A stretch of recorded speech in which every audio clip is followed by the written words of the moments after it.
بسم اللہ الرحمن الرحیم۔ مطالبہ الفرقان، سورہ الزمر، مکی، نمبر 39، آیت نمبر 1۔ قرآن مجید کی تفسیر خود قرآن مجید سے، از علامہ غلام احمد پرویز صاحب۔ اخذ و تلخیص محمد اکبر دیکشت بھاردواج، نظر ثانی ڈاکٹر انعام الحق۔ سورہ الزمر، نمبر 39۔ بسم اللہ الرحمن الرحیم۔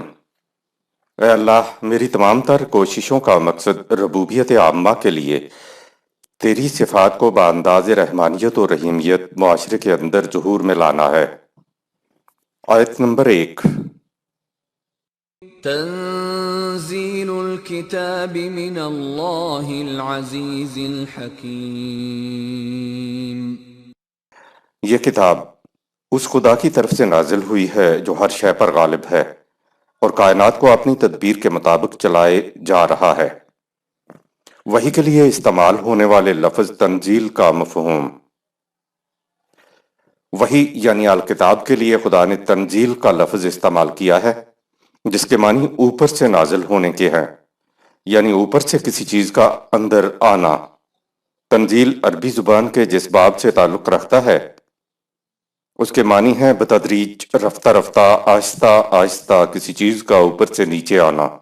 ظاہر ہوا کہ پردہ کشائی اور تنزیل میں فرق ہے۔ محمد صلی اللہ علیہ وسلم کے نبوت کے دور میں وحی کا علم قلب مبارک پر بتدریج، آہستہ آہستہ خارج سے نازل ہوتا رہا۔ وحی کو اس انداز سے دیے جانے کے لیے تنزیل کا لفظ آیا ہے۔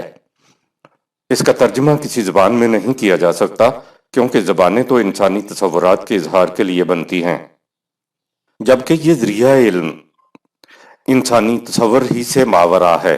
اس لیے تنزیل کے لیے کسی زبان میں لفظ نہیں مل سکتا۔ وحی بالکل ہی ایک منفرد تصور ہے۔ پھر وحی کے لیے نازل کے لفظ میں کتنی عجیب چیز ہے کہ وحی اوپر سے نازل ہوتی ہے۔ قرآن نے اوپر سے زمین کی طرف آنے والی بارش کے لیے بھی نازل لفظ استعمال کیا ہے۔ بارش کے نزول میں زمین کا ذرہ بھر بھی کسی قسم کا دخل نہیں ہوتا۔ اگلی بات یہ رہ جاتی ہے کہ زمین نشو و نما کی صلاحیت رکھتی ہے یا بنجر ہے۔ بارش تو بنجر زمین پر بھی نازل ہوگی، لیکن اس میں نشو و نما کی صلاحیت نہ ہونے کی وجہ سے کھیتی نہ ہو سکے گی۔ وحی کی کنہ و حقیقت کو کوئی نہیں جان سکتا۔ قرآن نے اس سورہ میں کہا تنزیل الکتاب، سورہ 39 آیت نمبر 1۔ خارج سے ملنے والے علم یعنی وحی کو خدا نے کتاب کہا ہے۔ کتاب کے معنی ہیں وہ قوانین جو خدا کی وحی کے ذریعے جو بتدریج ملے ہیں، ورنہ بنی بنائی کتاب خدا نے کبھی نازل نہیں کی۔ مخالفین کہا کرتے تھے کہ آسمان سے لکھی لکھائی کتاب تم پر نازل ہو اور ہم اسے نازل ہوتا اپنی آنکھوں سے دیکھیں تو ہمیں یقین ہو کہ ہاں یہ تمہیں خدا کی طرف سے ملی ہے، تو تب جا کر ہم ایمان لائیں گے۔ قرآن نے مخالفین کو جواب دیا کہ اگر ہم کتاب آسمان سے نازل بھی کر دیں اور یہ اس کو چھو کر بھی دیکھ لیں تو پھر بھی یہ ایمان نہیں لائیں گے۔ یہ کٹ حجتیاں کرتے ہیں۔ وحی کی ماہیت اور کنہ و حقیقت کو ہم نہیں جان سکتے کہ وحی کیسے ملتی تھی۔ انبیاء کرام کو دی جانے والی وحی کے الفاظ بھی خدا کے ہوتے تھے۔ اس بارے میں کہا وَمَا يَنْطِقُ عَنِ الْهَوَىٰ، سورہ 53 آیت نمبر 3۔ ہمارا رسول اپنی خواہش سے، اپنی آرزو سے، اپنی فکر و تدبر سے کچھ نہیں کہتا، یعنی وہ تو خدا کے الفاظ تم تک پہنچاتا ہے۔ خدا کے حکم کی حکمت سمجھنے کے بعد انسان کسی کے حکم کی تعمیل نہیں بلکہ خدا اپنے فیصلے کی تعمیل کر رہا ہوتا ہے۔ لفظ عزیز کے معنی عزت یعنی تعظیم نہیں، بلکہ اس کے بنیادی معنی قوت اور اقتدار یا صاحب قوت اور صاحب اقتدار کے ہوتے ہیں۔ اس کے معنی تعظیم نہیں ہوتے۔ ظاہر ہے کہ ہر صاحب اقتدار اپنی عزت کراتا ہے، اس لیے اس کے معنی عزت و تعظیم بھی ہو گئے۔ اگر اقتدار ہاتھ سے چلا جائے تو کوئی عزت نہیں کرتا۔ غیر قرآنی حکومت میں اقتدار اور حکمت کبھی اکٹھی نہیں ہوتی۔ جس کے پاس اقتدار ہے اس کو تو اپنے حکم کی حکمت بتانے کی ضرورت ہی نہیں ہوتی۔ اس سے کوئی پوچھ ہی نہیں سکتا کہ صاحب یہ حکم کیوں دیا ہے؟ یہ پوچھنا تو اس کے حضور گستاخی ہوتی ہے۔ شخصی حکومت میں کیوں نہیں پوچھا جا سکتا، لیکن قرآن کا خدا العزیز کے ساتھ الحکیم سورہ 39 آیت نمبر 1 بھی ہے، اس لیے وہ اپنی ہر بات کی حکمت بھی بتا دیتا ہے۔ جس نظام میں اقتدار اور حکمت دونوں اکٹھی ہو جائیں وہ انسانیت کے لیے آیا رحمت ہے۔ انسان اور حیوان میں فرق ہی یہ ہے کہ حیوان حکم کے تابع ہوتا ہے، لیکن حکم دینے والے سے حکم کی حکمت اور ریزن نہیں مانگتا۔ انسان حکم کی حکمت مانگتا ہے، حکم کی کیوں پوچھتا ہے۔ حکم کی کیوں معلوم ہو جانے کے بعد اس کو اطمینان ہو جاتا ہے کہ حکم میرے ہی فائدے میں ہے۔ اطمینان قلب کے بعد جب وہ حکم کی تعمیل کرتا ہے تو پھر وہ کسی کے حکم کی تعمیل نہیں کر رہا ہوتا، بلکہ حکمت جاننے کے بعد حکم کو اپنے لیے مفید مطلب سمجھتے ہوئے وہ خود اپنے ہی فیصلے کی تعمیل کر رہا ہوتا ہے، کیونکہ تعمیل حکم کے فیصلے پر وہ خود حکمت کے ذریعے سے پہنچا ہوتا ہے۔ آیت نمبر 2۔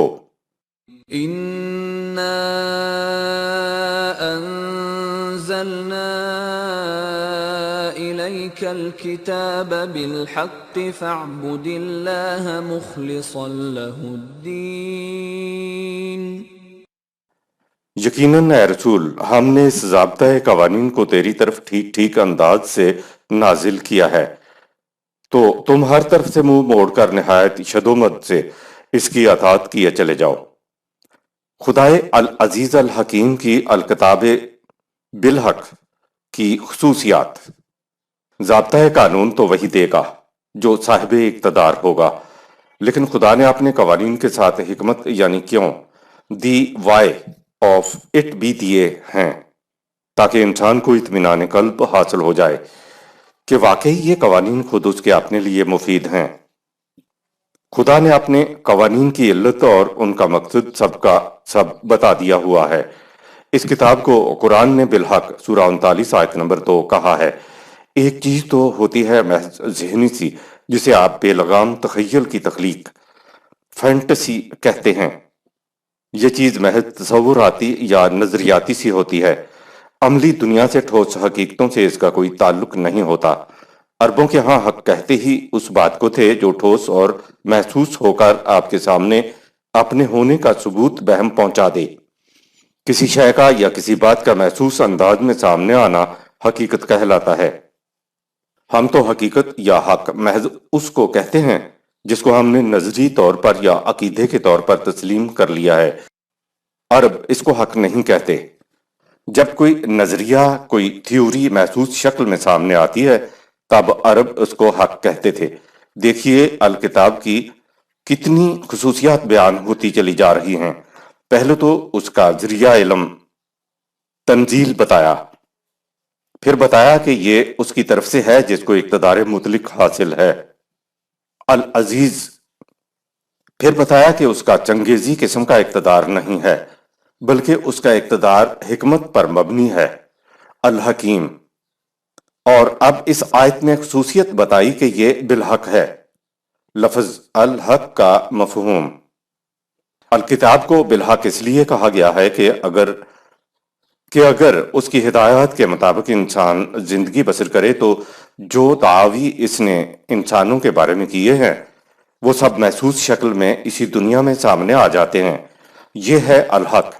عربوں کے ہاں حق وہ ہوتا ہے جو محسوس شکل میں سامنے ہو، وہ اپنے مقام پہ اٹل ہو، غیر متبدل ہو، لیکن زمانے کے تقاضوں کے مطابق اس کی حدود میں رہتے ہوئے عملی اقدام میں تغیر بھی ہو سکتا ہو۔